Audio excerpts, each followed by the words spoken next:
Assalamualaikum warahmatullahi wabarakatuh. Halo semuanya, balik lagi bersama saya Raffi di Lampung Dev Academy. Di video ini saya mau bahas mengenai perbandingan MobX dengan Redux. Tapi di sini saya nggak mau membandingkan secara detail banget.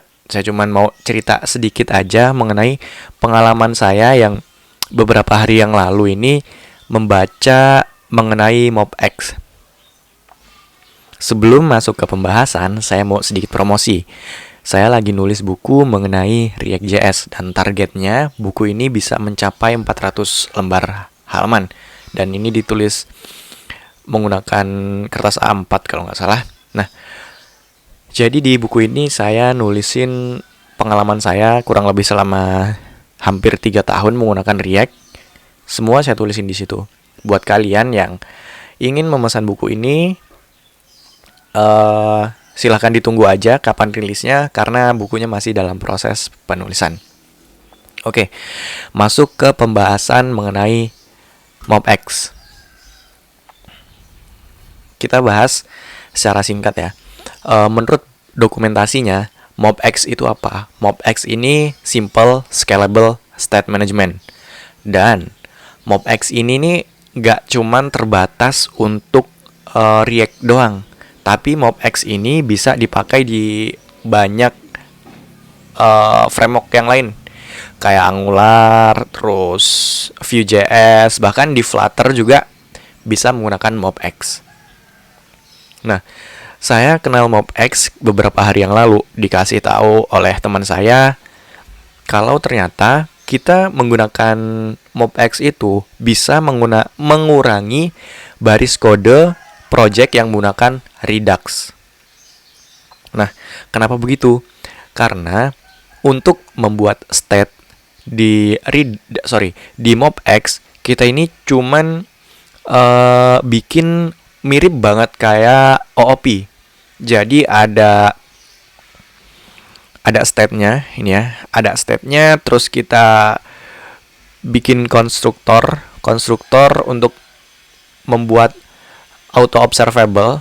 Jadi semua state yang ada di sini, contohnya di sini ada second pass sama dengan 0. Harusnya kalau kita tambahin state yang lain lagi, state yang lain nanti dia otomatis kebuat observable-nya. Nah, selanjutnya kita tuh bisa langsung bikin metode. Kalau di OOP ya, kita bisa langsung bikin metode untuk memanipulasi state yang udah kita punya atau merubah state yang kita punya.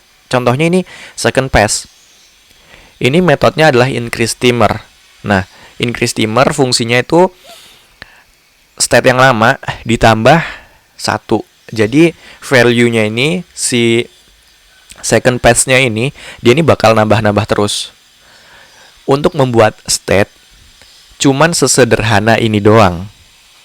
Nah, nanti kita bisa panggil state-nya ini di komponen yang kita punya, komponen React. Nah, cara manggilnya const main timer new timer. Timer ini kelas si timer ini. Nah, terus gimana? Kita panggil observer. Observernya ini dari MobX React Lite atau MobX React bisa juga. Observernya ini nanti bakal ngembaliin state, ngembaliin timer. Nah, ketika udah ngembaliin timernya ini bisa langsung dipakai sebagai state yang bisa kita pakai. Nah, terus juga kalau kita mau ngerubah state-nya, tinggal kita panggil aja my timer, terus increase timer. Sesederhana ini. Ya, bisa dilihat timer second pass. Nah, ini kan komponen timer view ya. Timer view ini punya props namanya timer, dan isi propsnya itu my timer berasal dari objek new timer. Terus kita bisa pakai state-nya, dan ya bisa kalian lihat sendiri kodenya sesimpel ini. Nah, karena penjelasan kawan saya itu yang menjelaskan bahwa ternyata kalau kita menggunakan MobX ini kodenya itu bisa lebih singkat daripada Redux. Sekarang saya coba contohin Nah, bukan saya contohin ya, saya coba bacain aja. Saya coba bacain contoh dari dokumentasinya si MobX. Kalau kita bisa membuat state-nya ini hampir mirip kayak Redux lah ya. Jadi apa? Jadi berbentuk tree, berbentuk pohon gitu. Jadi kita masukkan ke konteks. Kita bikin konteks si timernya tadi itu, kita masukkan ke konteks. Habis timer kontak, nah kita tinggal panggil use contact-nya doang. Use contact ini penulisan best practice-nya si React banget lah. Kita udah pakai konteks. Nanti timernya ini bisa langsung kita panggil. Dan ini menurut saya sangat-sangat mengurangi line of code dari project yang saya kerjakan. Nah, bandingkan kalau kita membuat project menggunakan menggunakan Redux. Saya coba buka dulu ya projectnya.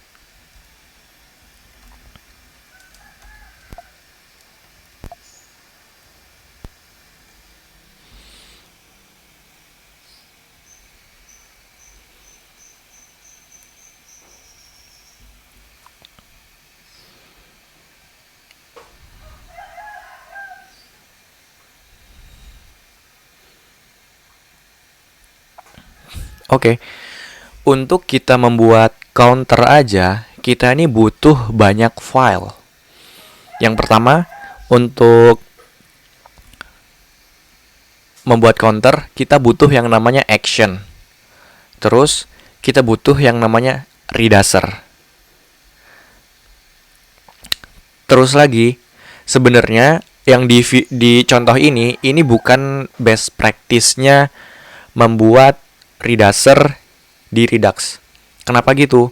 Karena biasanya ini saya untuk membuat reducer itu cuman bener-bener nerima objek doang. Nerima objek, jadi state yang lama digantiin sama si state yang baru. Nah, di sini kalau di contoh video ini, karena masih dalam tahap pembelajaran, counternya ini, di reducernya ini saya tambahin 1. Seharusnya plus 1 ini nggak terjadi di reducer. Harusnya ada. Kalau saya pisahin lagi, ada yang namanya Redux Saga. Nah, proses logika itu saya taruh di Redux Saga.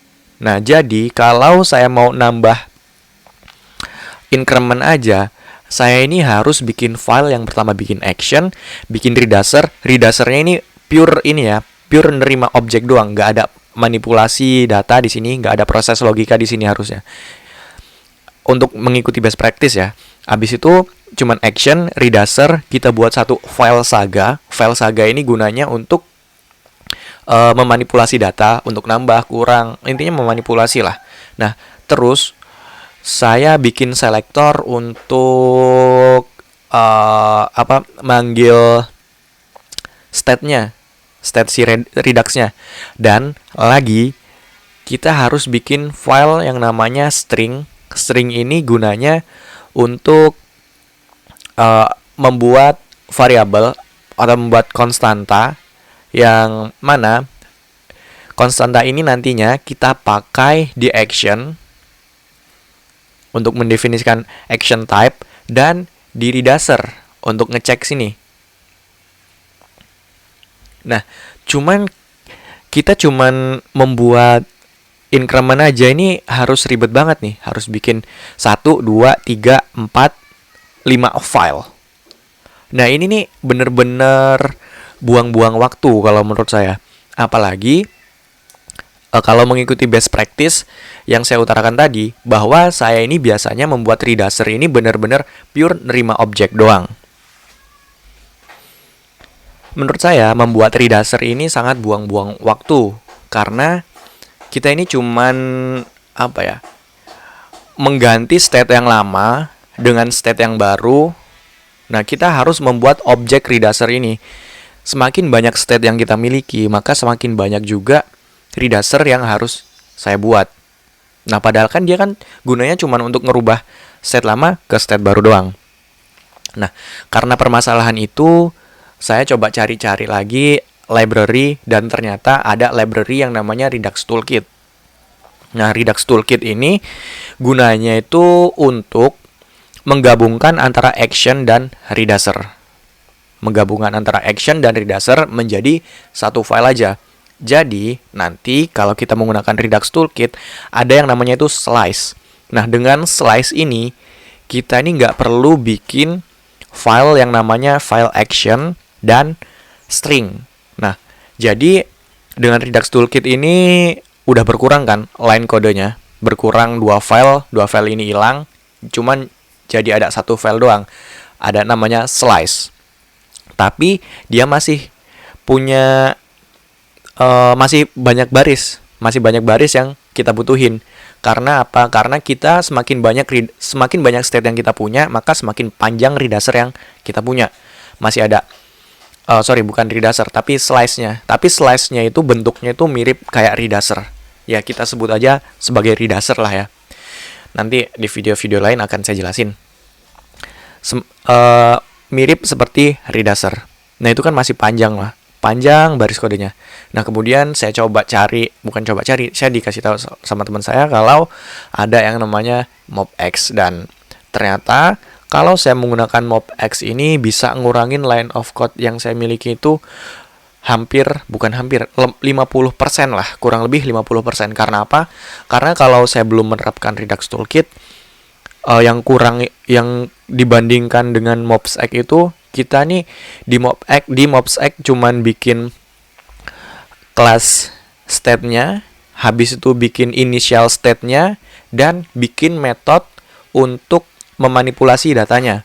Kalau di lingkungan Redux, berarti bisa disamakan sebagai gini, kita definisikan initial state, di MobX kita definisikan initial state juga. Mana ya? Nah, ini kita bikin initial state-nya.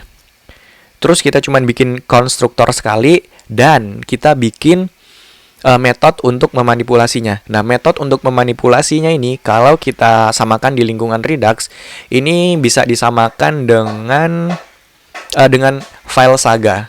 Nah, kita kan cuman bikin inisial sama file sama Saga doang. Dan tentunya karena kita melakukannya cuman hal ini doang, maka baris kode yang saya punya itu bisa jauh lebih singkat. Dan tentunya ini sangat membantu saya sebagai seorang developer yang yang bisa dibilang malas lah. Karena apa? Karena saya sangat malas banget untuk nulis Reducer yang sebenarnya tuh isinya cuman itu aja. Kayak gini aja. Itu saya merasa ini kayak buang-buang waktu banget menulis hal yang mirip-mirip kayak gitu. Jadi mungkin nanti kedepannya di channel ini bakal ada tutorial mengenai MobX. Dan tentunya sebelum saya membuat video tentang MobX, saya akan menyelesaikan dulu playlist mengenai Redux. Nah, nanti saya akan tambahkan mengenai Redux Thang, terus juga saya tambahin mengenai Redux Saga, dan saya buatin videonya bagaimana sih best practice-nya kalau kita menggunakan Redux. Kayak yang udah saya jelasin tadi nih. Kalau sebenarnya di Reducer ini saya cuman nerima objek doang, nggak ada manipulasi data di Reducer. Untuk manipulasi data kita lakukan di middleware lain, bisa di Thang atau di Redux Saga. Dan tentunya kalau kita pisahkan proses logic dengan Reducer ini, membuat kode yang kita punya itu jadi lebih bagus, lebih bersih lah, lebih mudah diprediksi dari mana asal-asalnya. Oke, mungkin ini aja sih pembahasan mengenai MobX. Semoga bisa bermanfaat buat teman-teman semua yang masih kebingungan mau pilih MobX atau Redux. Kalau saya pribadi untuk project-project yang ke depan, saya bakal pertimbangin banget untuk memakai MobX. Karena ya seperti yang udah saya jelasin tadi, baris kodenya itu ngurang banyak banget. Oke, sekian video ini. Jangan lupa tungguin update buku saya. Terima kasih.